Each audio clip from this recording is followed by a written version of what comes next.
Okay, let us start today mind management classes. So मैं बता दूं कि हम लोग माइंड मैनेजमेंट एंड लेजिस्लेशन के क्लासेस जो ले रहे हैं उसमें आपका बेसिकली बहुत सारा टॉपिक कवर हो गया है जो कि क्लास 1 से 10 तक लेक्चर्स में आप वहाँ रेफर कर सकते हैं। ठीक है, आज अभी हम लोग प्लानिंग का पार्ट कर रहे थे। ठीक, प्लानिंग एक्चुअली जो भी न्यू ज्वाइन की है बेसिकली हमारा एक टॉपिक है post DC. P stands for planning, O for organizing, S stands for staffing, D stands for directing, C stands for controlling. Okay, ये हमारा पॉस्ट डीसी बोलते हैं इसमें। ओके, अभी अपन लोग ने कवर कर लिया है, इसका एक पार्ट है जो ये modern approach of decision making. ठीक है, ये हमारा प्लानिंग के अंदर आता है। प्लानिंग के अंदर एक पार्ट आता है डिसीजन मेकिंग। ठीक है, डिसीजन मेकिंग। ओके, इसमें हम लोग ने risk analysis, decision tree, okay, and preference theory ये हम लोगों ने कवर कर लिया था। ओके, सो आज हम लोग नेक्स्ट नए टॉपिक पढ़ेंगे। इसमें technique for group decision making technique. Okay, ये हमारा सिलेबस का पार्ट भी है जिसमें हमें ये पूछता है brainstorming, nominal group technique and एक तीसरा आता है डेलीफी टेक्निक। ओके, इसका जस्ट एक हमें ओवरव्यू जानना इंपॉर्टेंट है। ठीक है, तो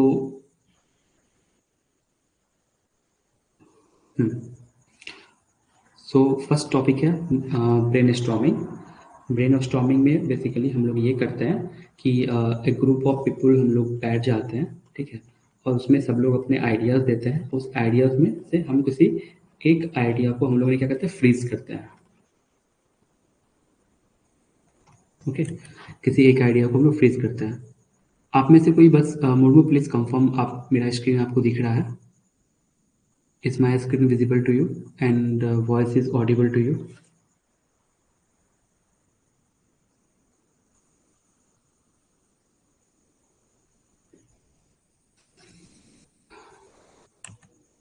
Okay, so this technique involves a group of people, usually between 5 to 10, sitting on ground table and ideas in the form of free association. मतलब freely हम लोग डिस्कस करते हैं आइडिया को। The primarily focus on generation of idea rather than the evaluating the idea। ठीक है, हम लोग इसमें क्या करते हैं, आइडिया को जनरेट करते हैं और n नंबर्स ऑफ आइडिया में से किसी एक आइडिया को फ्रेज करते हैं। इसको बोलते हैं हम लोग ब्रेनस्टॉर्मिंग। ठीक है, ये हमारा बेसिक टॉपिक है। इससे अगर एमसीक्यू क्वेश्चन पूछेगा तो आप वहाँ पर आंसर कर सकते हैं। ठीक है, दूसरा आता है नॉमिनल ग्रुप टेक्निक। नाम से क्लियर हो रहा है कि हम लोग ग्रुप में बैठेंगे। ठीक है, और ये एक सिमिलरली टेक्निक होता है ब्रेनस्टॉर्मिंग के जैसा। ठीक है, और इसमें क्या करते हैं, बहुत सारे ग्रुप्स बना देते हैं। ओके, जैसे G1 एक ग्रुप है, G2 दूसरा ग्रुप है, G3 तीसरा ग्रुप है, G4 चौथा ग्रुप है। ठीक है, सारे ग्रुप से आइडियाज आते हैं, देन हम उसमें से एक आइडिया को हम लोग क्या करते हैं, एक आइडिया को फ्रीज करते हैं। Okay, so nominal group technique is similar to brainstorming except that approach is more structured. Members from the group in many only operate independently, generating ideas and solving the problem their own in the silence in writing. Members do not interact to each other and a strong personality domain avoid the encourage the individual creativity.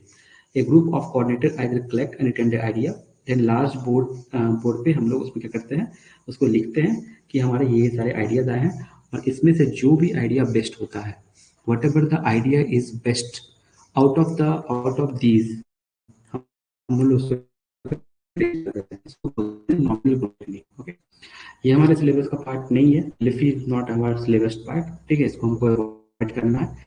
अब दो ही है, ठीक है ना, NGT and now इसमें एक आता है marginal analysis, financial analysis, break even analysis का पार्ट है।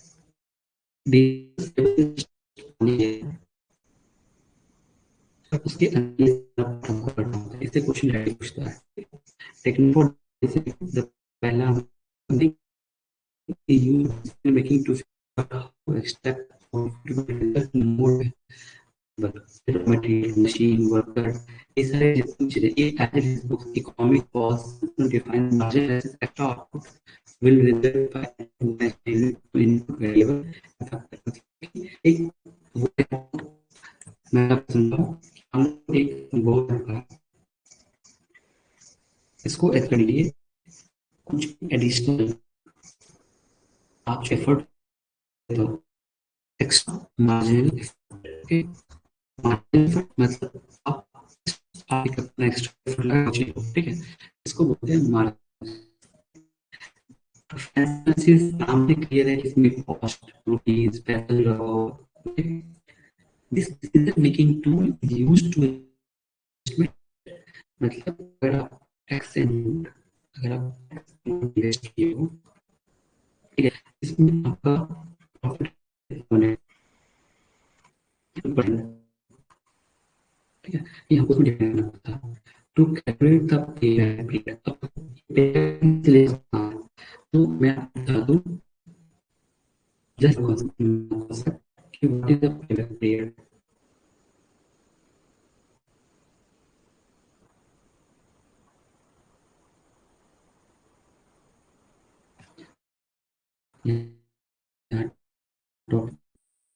पे बैक, जहां कभी पीरियड का हो, मतलब ये हमसे क्या मांगा, टाइम। क्या होता है, ऐसा टाइम जो हम इन्वेस्टमेंट किए हो वो हमें कितने टाइम में वापस मिल जाएगा, ठीक है। फॉर एग्जाम्पल अगर हम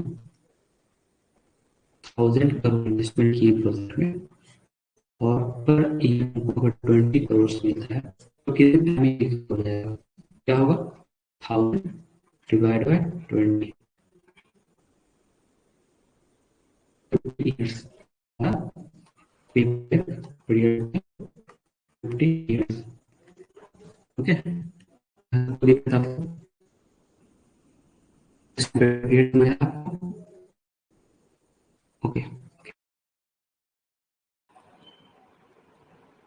मुरु प्लीज कंफर्म स्क्रीन विजिबल है मेरा अभी, एक्चुअली कुछ नेटवर्क फ्लक्चुएशन वहाँ पर हुआ था, उसकी वजह से आपको शायद दिख नहीं रहा होगा, ओके। सो यहाँ पर क्या होता है कि पेबैक पीरियड वो ऐसा टाइम जिसमें हम लोग पूरा इन्वेस्टमेंट को रिकवर कर लेते हैं, उसको बोलते हैं पेबैक पीरियड, ओके। दूसरा दूसरा हम लोग देखेंगे इसमें पेबैक पीरियड में कि कैश इनफ्लो कैश आउटफ्लो क्या होता है, ठीक है। Now you have to understand, wait for a minute, हमको थोड़ा सा स्पेस क्रिएट कर लेना चाहिए।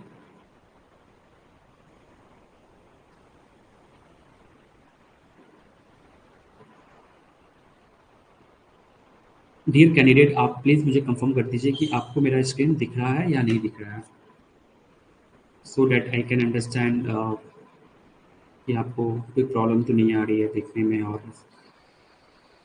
वॉइस में।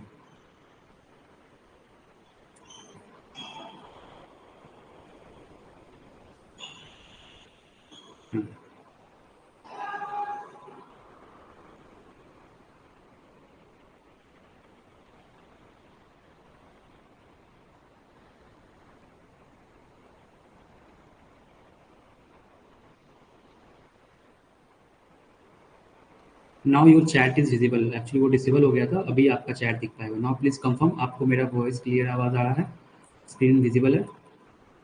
सो पेबैक पीरियड समझ गए, अब मैं आपको सुनाता हूँ cash inflow and cash outflow क्या होता है, what is cash inflow cash outflow. So first point, cash inflow, ठीक है। देखो, आप क्या होगा, मान लो कि आप एक माइंस ओपन करने जा रहे हो, ठीक है। Let example, you are going to open a mine, okay. और उस माइन में जो इनिशियल इन्वेस्टमेंट है, से एग्जांपल 5000 करोड़ है, ठीक है। तो यहाँ पर मेरा कैश इनफ्लो कितना हो गया, 5000 करोड़, ठीक है। कैश आउटफ्लो लगाना, सेकेंड होता है कैश आउटफ्लो। मान लो कि आपने ये ईयर 1 है, ईयर 2 है, ईयर 3 है, ईयर 4 है, ईयर 5 है, ठीक है। ये ऐसे आपको अलग अलग ईयर है, ठीक है। फर्स्ट ईयर में आपको मान लो 100 करोड़ आया और ये सब सी आर में करोड़ में है। सेकेंड ईयर में 500 करोड़, थर्ड ईयर में 600 करोड़, फोर्थ ईयर में 700 करोड़, 1000 करोड़, ठीक है, ऐसे आया। तो ये हमारा क्या हो गया, ईयर वन में कैश कैश कैश आउटफ्लो कितना आया हमारा, 100 करोड़, ईयर टू में 500 करोड़, दोनों मिला के 600 करोड़, ईयर थ्री में 600 करोड़, 200 करोड़, 700 करोड़, 900 करोड़ एंड 1, मतलब यहाँ तक 2900 करोड़ हमारा कैश आउटफ्लो आया, मतलब वहाँ से प्रॉफिट एंड रेवेन्यू जनरेशन हुआ। ओके, इसी को बोलते हैं कि हमारा कैश आउटफ्लो, इसी को बोलते हैं, ठीक है ना। Now coming to the break even analysis, ये सारे पॉइंट आपको बहुत इंपॉर्टेंट है आपके लिए। Okay, now coming to the break even analysis. Okay, break even analysis क्या होता है, ब्रेक इवन एनालिसिस क्या होता है, ब्रेक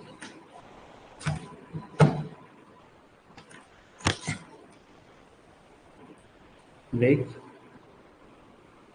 इवन एनालिसिस, ठीक है। क्या होता है आप समझना कि लेट एग्जाम, मैं आपको एग्जांपल देता हूँ, ठीक है।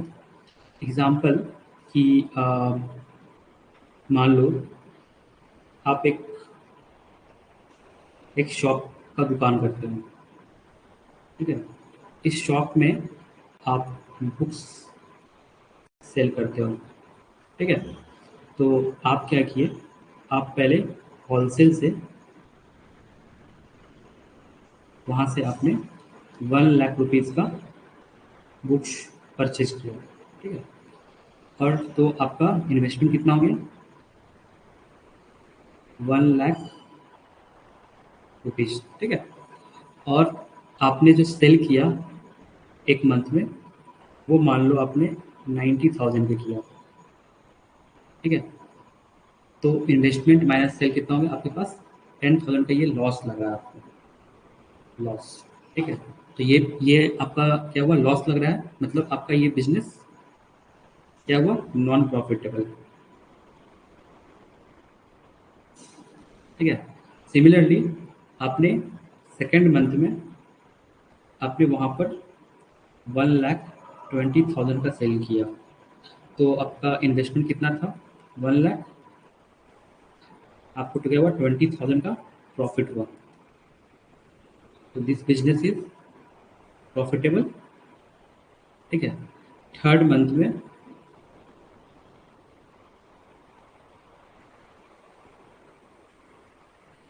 थर्ड मंथ में लेट एग्जाम्पल आपने सेल किया एक्सेप्ट 1 लाख का, और आपका इन्वेस्टमेंट कितना था, 1 लाख। तो आपको यहाँ क्या हुआ, 0 रुपये प्रॉफिट, ठीक है। तो आप समझना कि ब्रेक इवन पॉइंट एक ऐसा पॉइंट है, ठीक है, एक ऐसा पॉइंट है, मान लो आपने इन्वेस्टमेंट आई किया, ठीक है, और आपका इस पॉइंट पे 0 0 प्रॉफिट हुआ, नो प्रॉफिट नो लॉस, ठीक है।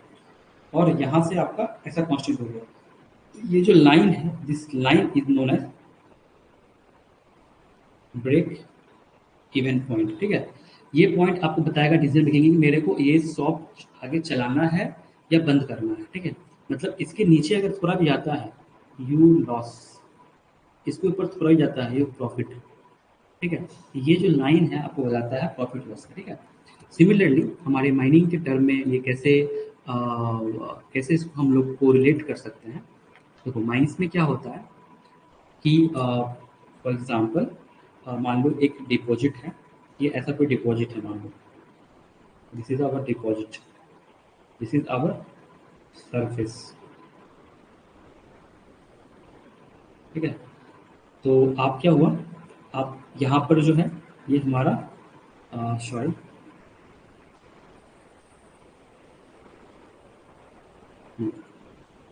ये हमारा यहाँ पर 15 मीटर है, और यहाँ पर ये 200 मीटर है, ठीक है। तो यहाँ पर हम लोग समझे ये हमारा 100 मीटर है, ठीक है। तो इस पार्ट को मान लो हम ओपन कास्ट, इस वाले पार्ट को हम ओपन कास्ट से निकालेंगे, इस वाले को यूजी से निकालेंगे। तो ये जो लाइन है ये हमारा ब्रेक इवन पॉइंट है, ठीक है। तो ब्रेक इवन पॉइंट समझ आ गया आपको,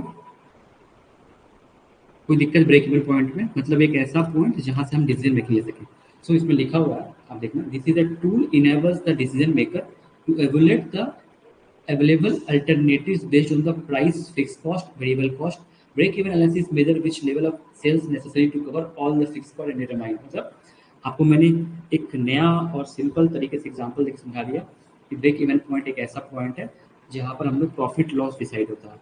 अगर उसके नीचे जाएंगे तो लॉस होगा, उसके ऊपर जाएंगे तो प्रॉफिट होगा। Okay, using this technique is decision maker can determine the break even point of the company as whole और the product at the break even point the total revenue equal to the total cost of it. ठीक है, nil होगा ना, यहाँ पर no profit और no loss होगा। ठीक है, अब आता है रेशियो एनालिसिस। यहाँ तक कोई दिक्कत, एनी इशू यहाँ तक? नरेश एंड मनु समझ आ रहा है टॉपिक्स? ठीक है, अब आता है ratio analysis. It is an accounting tool interpreting accounting information. Ratio defines the relationship between the two variables. ठीक है, basic financial ratio compare the cost and revenue period. ठीक है, देखो रेशियो क्या होता है, what is ratio? Ratio analysis देखो आपको मैं समझाता हूँ यहाँ पे। First, what is ratio analysis? ठीक है, आप समझना। मान लो कि आप एक ओपन कास्ट माइंस में काम करते हो। ठीक है, ठीक है, और मान लो ये आपका एक सेक्शन में बना रहा हूँ। This is the sections of whole seam. Section of whole seam. ठीक है, ये हमारा सरफेस है।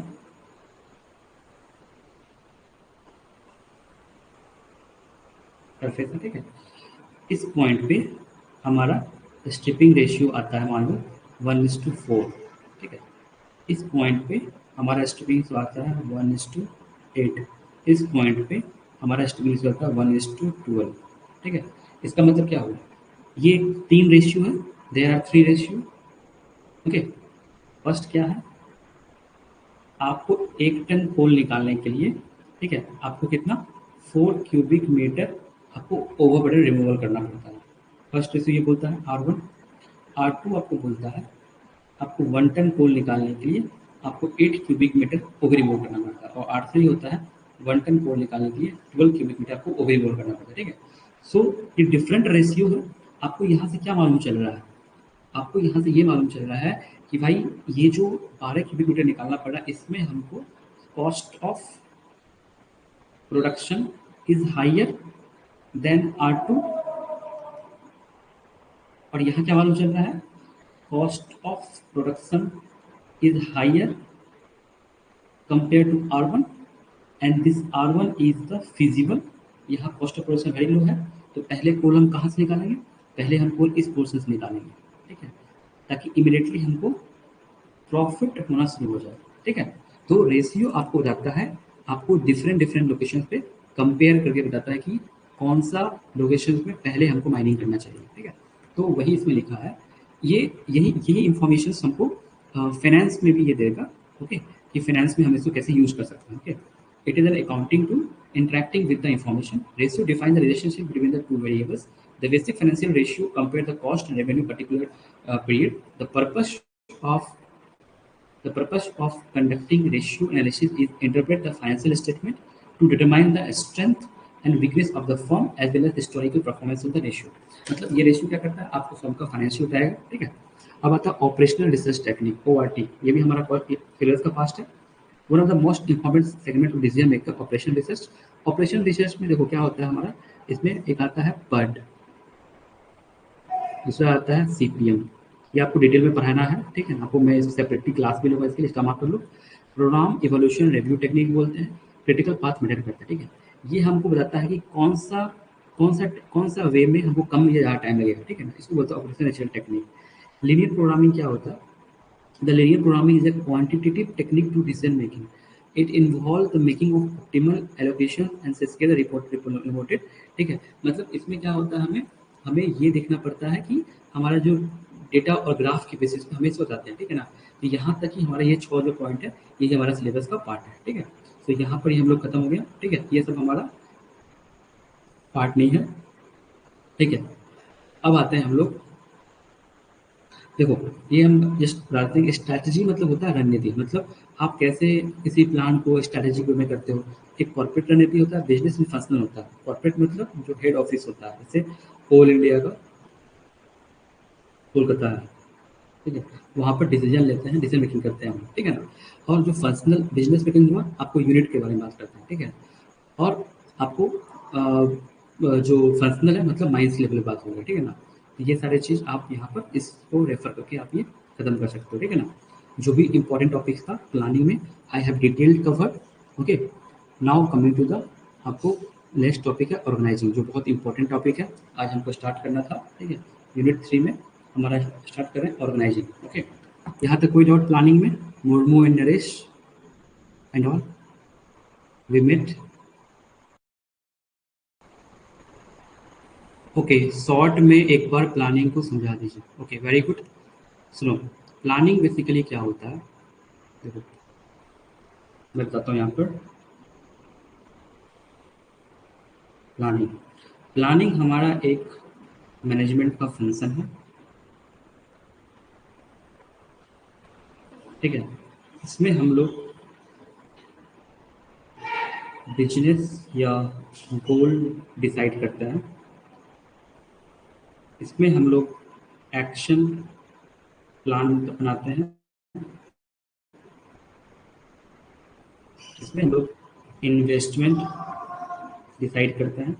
इसे डिसाइड करने के लिए बहुत सारे टेक्निक्स को हमको पढ़ना पड़ता है। जैसे आप देखे होंगे marginal technique, nominal group technique, brainstorming, ये सारी चीज़ आपको जो मैंने अभी पढ़ा है उसको रेफर कर सकते हो। इस टेक्निक के थ्रू हम लोग एक जो नेक्स्ट पार्ट ऑफ मैनेजमेंट है like organizing, staffing, directing and controlling, ये ड्राइव होगा, ठीक है। इसके बाद हम लोग यहाँ से corporate, business and functional level पे एग्जीक्यूशन प्लान करते हैं। प्लानिंग जो होता है इसमें micro to mini to infra level पे प्लानिंग होती है, ठीक है।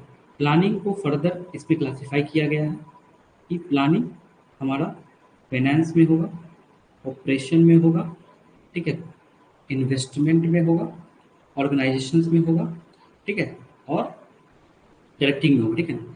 ये हमारा एक प्लानिंग जो है, दिस इज अगर बोला जाए ना कि एक बुक है, ठीक है, उसको पूरा बुक पढ़ने के लिए क्या करते हैं हम लोग, एक उस बुक को पूरा पढ़ना पड़ता है ना।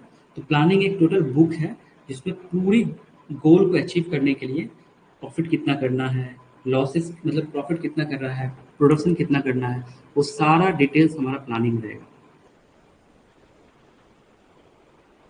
नहीं नहीं नहीं, इसके अलावा कुछ नहीं है। इन देखो, प्लानिंग को जब आप मेरा लेक्चर्स देखो, आपको प्लानिंग समझने के लिए आपको मेरा लेक्चर नंबर 9, 10, 11 को कोरिलेट करना पड़ेगा। मैंने स्टार्टिंग से देखो मतलब मैं आपको बताऊं तो ये प्लानिंग एक बहुत मतलब इतना डिटेल्स में मुझे नहीं लगता कि इंडियन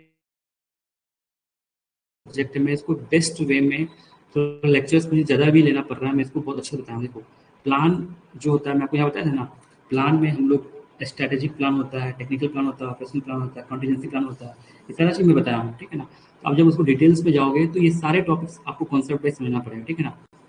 देखो, इसमें मैनेजरियल फंक्शंस होता है, गोल बनाते हैं, प्रेजेसिव करते हैं, कंटिन्यूस एक्टिविटी, ये सारा चीज़ मैं आपको बताया हूँ, ठीक है ना। प्लानिंग की डिटेल्स में मैं समझाया हूँ, ठीक है। तो आप मेरे लेक्चर्स को रेफर करो, आपको वहाँ से अच्छा इंसाइट मिलेगा कि हम लोग प्लानिंग को कैसे करते हैं और क्यों करते हैं, ठीक है। Now coming to the organizing, जो कि बहुत ही इंपॉर्टेंट टॉपिक है, ठीक है। प्लानिंग आपको खत्म हो गया है इस सब्जेक्ट का। जो मैं एक बार सिलेबस दिखा देता हूँ।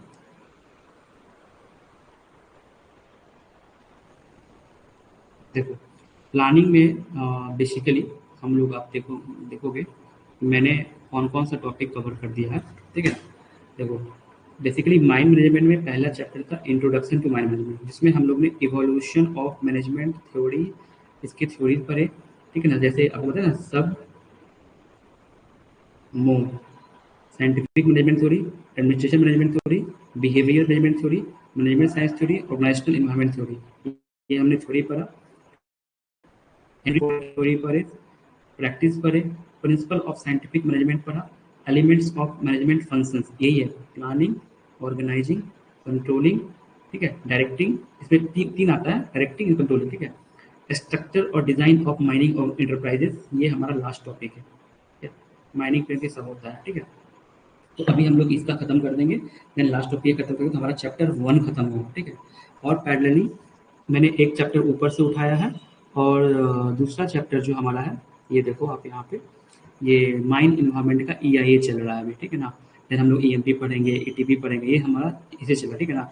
अब देखो फाइनेंशियल मैनेजमेंट जो है, इसका मैंने break even chart, working capital, pay back period, internal return, ये सब हमारा टॉपिक है, ठीक है। लेकिन ये किसके अंदर आता है, प्रणाली के अंदर हम लोग इसको पढ़ लेंगे, ठीक है ना। इसका डिटेल में हम वहाँ पढ़ेंगे, ठीक है। रिव्यू यहाँ पढ़ लिया, डिटेल में वहाँ पढ़ेंगे। इससे आपको क्या मालूम चलेगा कि प्लानिंग में क्या है। इसे प्लानिंग का पार्ट ही है, बट हम लोग वहाँ पढ़ चुके हैं यहाँ पर, ठीक है, यहाँ पर हम लोग पढ़ चुके हैं। लेकिन इसका सेपरेट हम लोग एक फ़ोल्डर बना लेंगे, वहाँ पर आपको यहाँ इसका भी पर्टिकुलर आपका यहाँ पर रहेगा वीडियो अपलोडेड, ठीक है ना।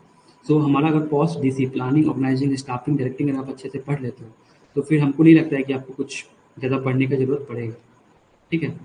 सो coming to the our point, मैं इसको अब कट करता हूँ यहाँ से।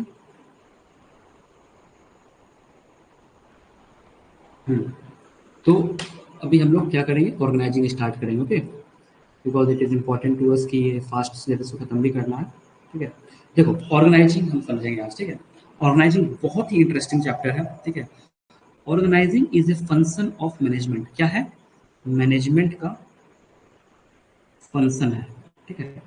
That involve developing an organizational structure, ठीक है। ऑर्गेनाइजेशनल स्ट्रक्चर मतलब, देखो जब भी स्ट्रक्चर की बात करते हैं, स्ट्रक्चर मतलब क्या होता है, हम एक घर बनाएंगे, आप समझो। जब भी हम कभी अपने लाइफ में घर बनाते हैं, तो सबसे पहले क्या करते हैं बताओ। सबसे पहले हम लोग क्या करेंगे, एक फाउंडेशन देंगे, ठीक है। फाउंडेशन देंगे, फिर उसके ऊपर हम लोग एक बेस बनाएंगे, ठीक है। फाउंडेशन, बेस, देन इसके ऊपर हम लोग पिलर्स देंगे, देन उसके ऊपर हम लोग एक छत बनाएंगे, देन पिलर्स देंगे, ठीक है। और ये ऐसा ऊपर जाता रहेगा, ठीक है, ठीक है, ऐसा ट्रायंगल के ऐसा, ठीक है। तो इसमें क्या है, फाउंडेशन है, उसके बाद बेस है, फिर क्या है, पिलर है, फिर क्या है, रूफ है, फिर क्या है, उसके ऊपर हाउस है, ठीक है, ये हमारा रहता है, ठीक है। फिर उसी पकड़ के ये हमारे जो स्ट्रक्चर बनाया है, उसी तरह किसी भी ऑर्गेनाइजेशंस को, किसी भी कंपनी को, ऑर्गेनाइजेशन मतलब किसी भी कंपनी को एक फॉर्मल स्ट्रक्चर देने को ही हम लोग बोलते हैं ऑर्गेनाइजिंग, ठीक है। एंड इसे बोला डेवलप, क्या करते हैं, डेवलप करते हैं हम लोग ऑर्गेनाइजेशनल स्ट्रक्चर को। And allocating human resources, human resource मतलब कि उस कंपनी को चलाने के लिए प्रबंधक चाहिए, मतलब प्रबंधक चाहिए मतलब वो इंसान चाहिए, स्किल्ड इंसान चाहिए, पढ़े लिखे लोग चाहिए, वर्कर चाहिए, तभी वो चलेगा ना। तो हम लोग इसमें क्या करते हैं, ह्यूमन रिसोर्स एलोकेट करते हैं to ensure accomplish the objective, ताकि जो कंपनी का जो विजन है उसको हम अचीव कर सकें। The structure of the organization is framework within the effort and coordination. इसमें क्या होता है, स्ट्रक्चर हमको एफर्ट और कोऑर्डिनेशन करने से काम होता है। Organizing is the process of identifying, grouping, and work and perform defining, delegating the responsibility and authority, establish relationship between the enabling people to the work and most report. इसमें बहुत सारे word बोल दिया कि ऑर्गेनाइजिंग जो होता है, सबसे पहला काम इसमें क्या करता है, पहले हम आइडेंटिफाई करते हैं, क्या करते हैं, आप यहाँ समझना।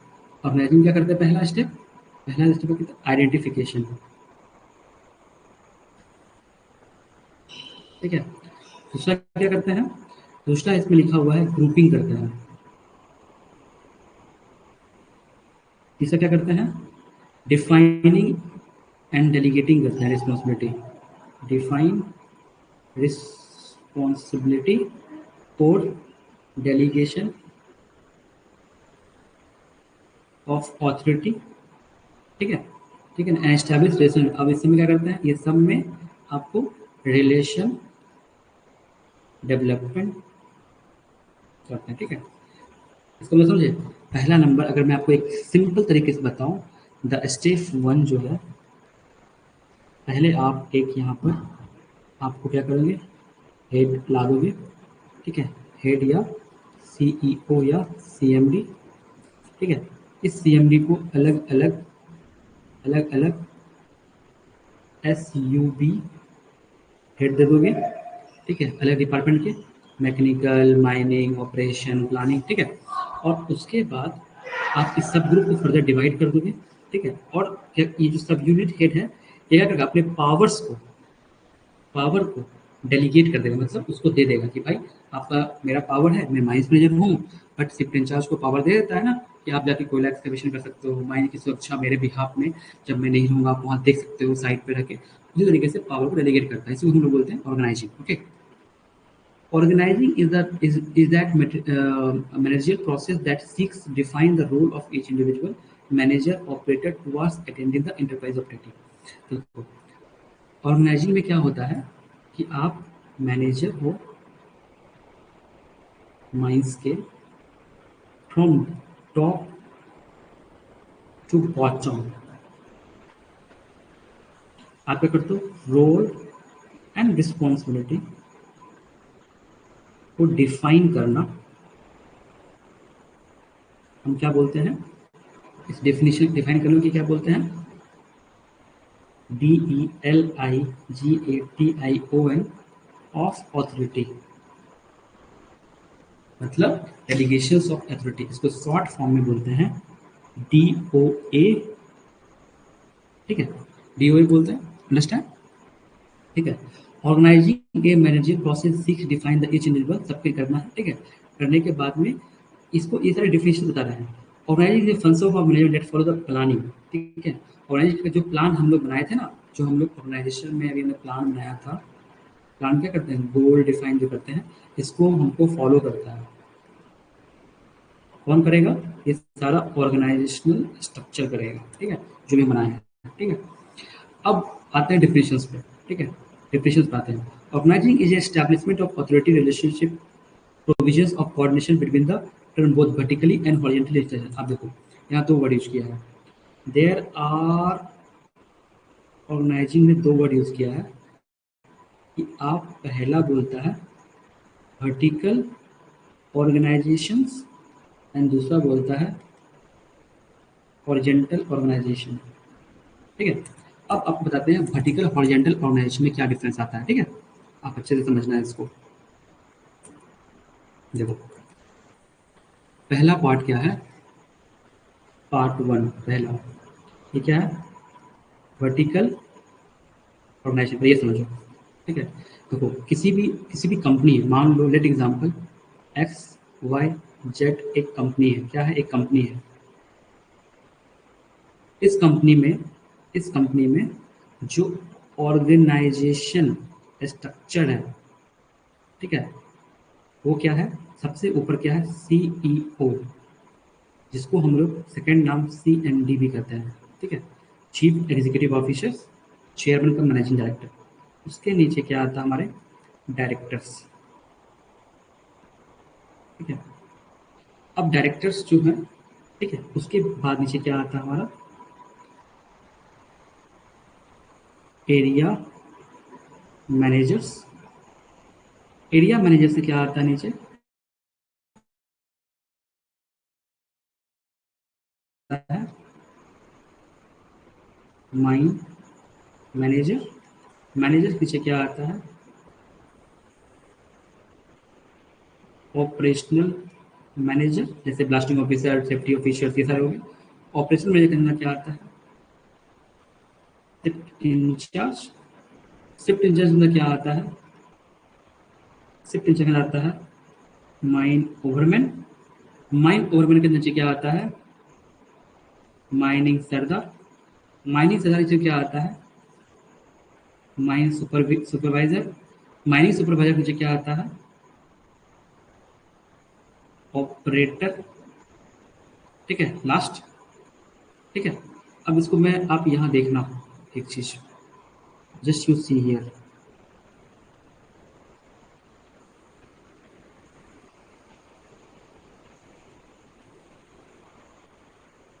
जस्ट यू सी हियर, ये जो ये जो लाइन है मैनेजमेंट का, ये लाइन को आप देखना गौर से। ठीक है, just you see this line, ये क्या रहा है, ठीक है, नीचे गोइंग। ठीक है, क्या हो रहा है, ये टॉप टू, ये जो ऑर्गेनाइजेशन स्ट्रक्चर है किसे जा रहा है, टॉप टू बॉटम। ओके, ये देखो कितना बड़ा ऑर्गेनाइजेशन है, जा रहा है ना बॉटम। अब देखो ये और नीचे जा रहा है।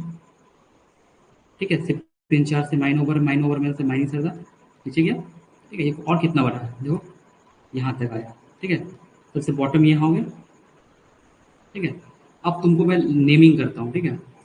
देखना, फर्स्ट लेवल, इसको बोलेंगे क्या बोलेंगे, लेवल 1, इसको क्या बोलेंगे, level 2, level 3, okay, level 4, okay, level 5, 6, okay, यहाँ देखो लेवल 7, ओके, 8, 9, ओके, 10, 11। मतलब अगर मैं टॉप से लेके बॉटम की बात करूं तो यहाँ पर 1 है, यहाँ 11 है। इसी को बोलता है टॉप टू डाउन। जो भी ऑर्गेनाइजेशनल में की पर्सन्स होते हैं, इसी को बोलते हैं हम लोग वर्टिकल ऑर्गेनाइजेशन स्ट्रक्चर। अंडरस्टैंड? इसमें कोई doubt? Any doubt you have? Murmu, Naresh and Himanshu Goswami, what is vertical organization structure? इसमें कोई भी डाउट हो तो हमसे पूछ सकते हैं directly. Are you anticipated any doubt?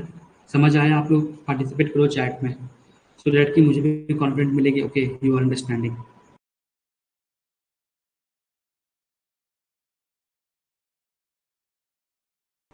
Sorry, one important call is there, that's why I was unable to operate now. So आप समझ गए इसका वर्टिकल ऑर्गेनाइजेशन, अंडरस्टैंडिंग है आपको, ओके। सो जैसे हमने वर्टिकल ऑर्गेनाइजेशंस को देखा यहाँ पे, ठीक है, तो आप यहाँ पर देखोगे कि हमारे टोटल 11 लेवल्स ऑफ सेक्शंस थे। तो लेकिन क्या, मेरा एक क्वेश्चन आप लोग से है, क्या ये 11 लेवल के जो मैंने वर्टिकल ऑर्गेनाइजेशन बनाया माइनिंग इंटरप्राइजेज का, ये जो ऑर्गेनाइजेशनल स्ट्रक्चर है, ये बहुत ही सिस्टमैटिक वे में मैंने बना के आपको दिया है, ठीक है। ये बेसिकली माइनिंग का, माइंस का ऑर्गेनाइजेशनल स्ट्रक्चर है, ठीक है ना। ऐसा ही होता है, आप देखो, मतलब अगर मैं एग्जांपल दिखाऊं कोल इंडिया का, तो क्या होता है, पहले सीएमडीज होते हैं, फिर डायरेक्टर्स होते हैं, ठीक है। अब डायरेक्टर्स में और भी, ये सेकंड लेवल में भी बहुत सारे लोग रहते हैं, ठीक है। बट उसको मैं बताऊंगा आपको, मतलब ये फर्स्ट में वर्टिकल समझा रहा हूँ, दैट्स वाई मैं आपको ऐसा बताया हूँ। फिर मैं आपको हॉरिजेंटल समझाऊंगा, एंड देन हॉरिजेंटल के बाद दोनों को कंबाइंड करूंगा आपके लिए, ठीक है ना।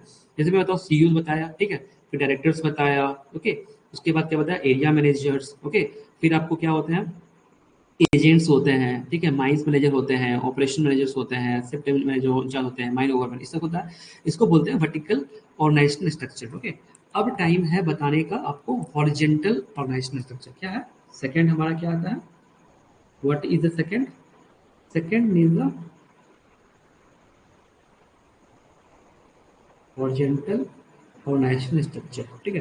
देखो, अगर मैं आपको 1 नंबर बताऊं, 1 नंबर होता है जिसमें सीईओ और सीएमडी होते हैं। ये भी सीएमडी से बहुत सारे होते हैं, ठीक है। इस लेवल 1 में बहुत सारे होते हैं। देखो, सबसे ऊपर तो आपको 400 सीएमडी आते हैं, ठीक है। उसके नीचे क्या होता है आपको, जैसे एसईसीएल है, ठीक है।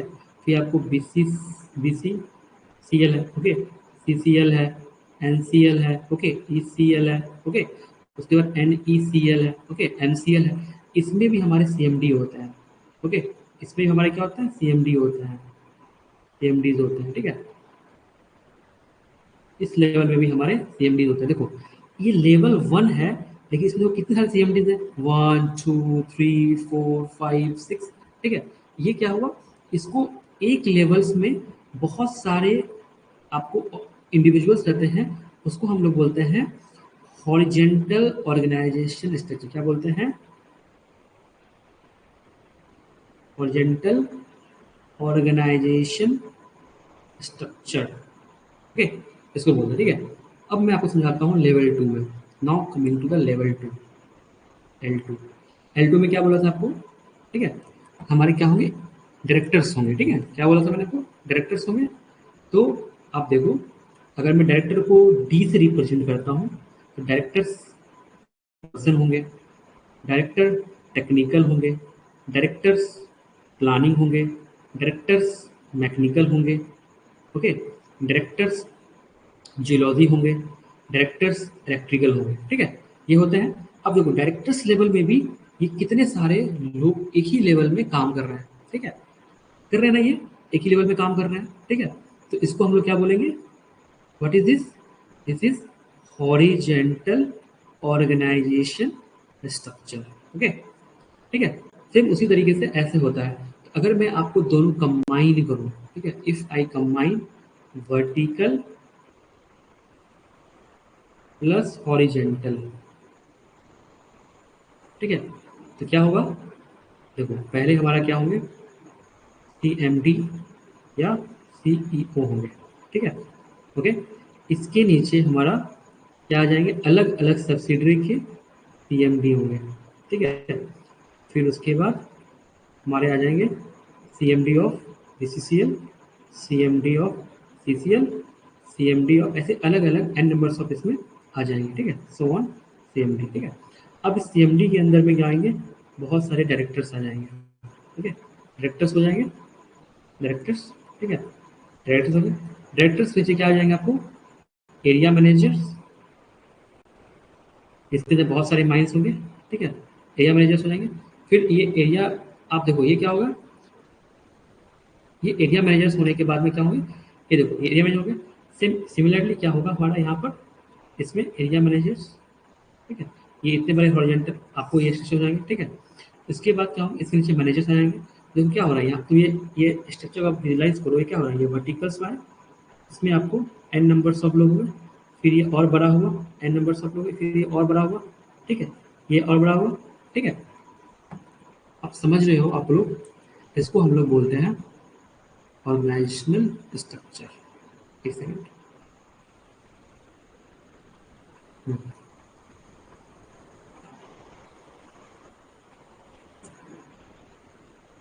एक सेकंड, थोड़ा पेज खाली कर लेता हूँ।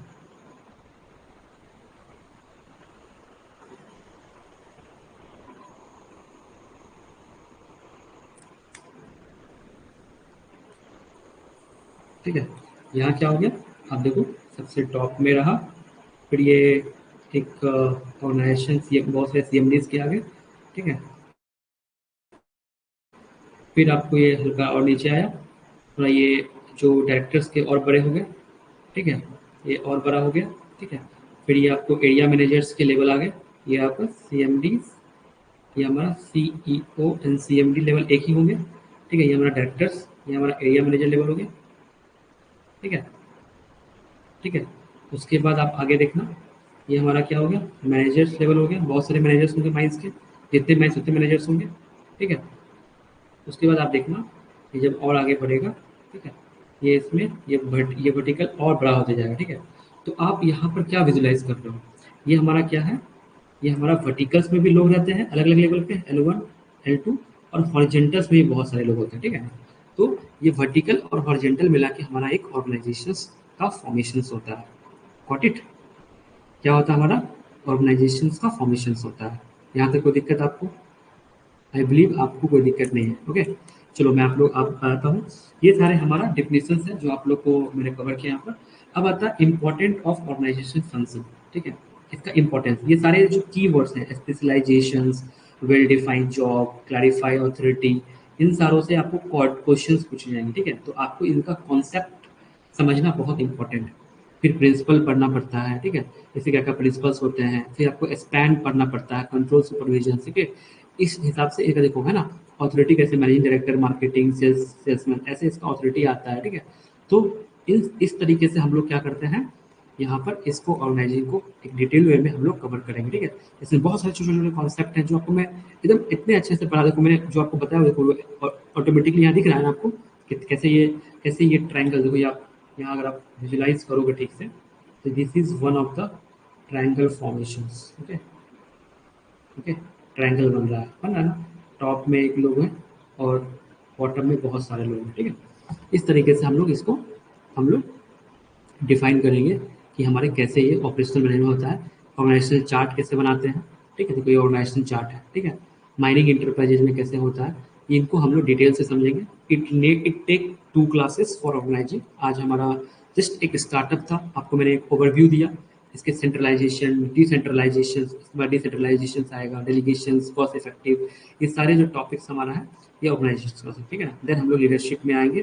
ठीक है, लीडरशिप को यहाँ से कंप्लीट करेंगे। ओके, एंड डायरेक्टिंग वगैरह पे आएंगे, लीडरशिप में ही डायरेक्टिंग वगैरह भी पढ़ना होता है। ठीक है, इस तरीके से हम लोग लीडरशिप को भी खत्म करेंगे। ओके, एंड देन हमारा नेक्स्ट टॉपिक होगा,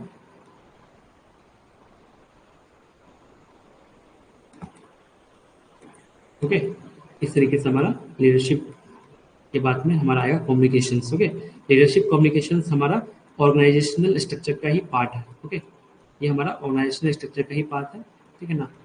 उसके बाद हम लोग ये लीडरशिप और कम्युनिकेशंस खत्म करने के बाद में वी आर गोइंग, ये सब जो मैं पढ़ा रहा हूँ ना, ये ऑटोमेटिकली सारा आपका टॉपिक कवर होते चला जाएगा। ओके, ये जो पूरा सेक्शंस है इसके अकॉर्डिंग ही पूरा खत्म होगा, ठीक है ना।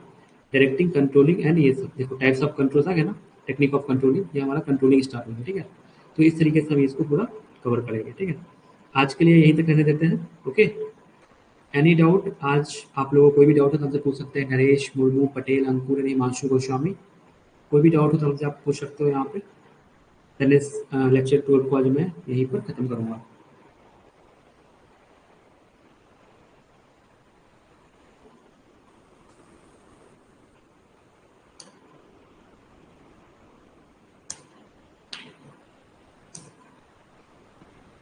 ओके, जैसा कि आपको पता है कि हम लोग क्लास के अंत में रेटिंग करवाते हैं। Now please rate this class in the scale of 10, मतलब अगर आपको अच्छे से समझ आया तो आप 10 आउट ऑफ 10 देंगे, कम समझ आया तो उसके कौन से करेंगे।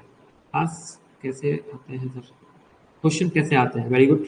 देखो मैंने क्वेश्चंस पीवाईक्यूज करा रखे हैं, क्वेश्चन नंबर 4 एंड 5 में, आप वहाँ जाके देखो। जैसे पोल देगा डिसेंट्रलाइजेशन क्या होता है, 4 ऑप्शन दे दिया। सेंट्रलाइजेशन क्या होता है, क्या 4 ऑप्शन दे दिया। क्वेश्चंस कराएंगे आपको, डोंट वरी, बहुत सारे क्वेश्चंस कराएंगे, इसके लिए आपको कोई चिंता करने की जरूरत नहीं है। ओके, मैं बहुत सारे पीवाईक्यूज भी कराऊंगा इसमें, don't worry for that. So rate this class in the scale of 10, Himanshu and all.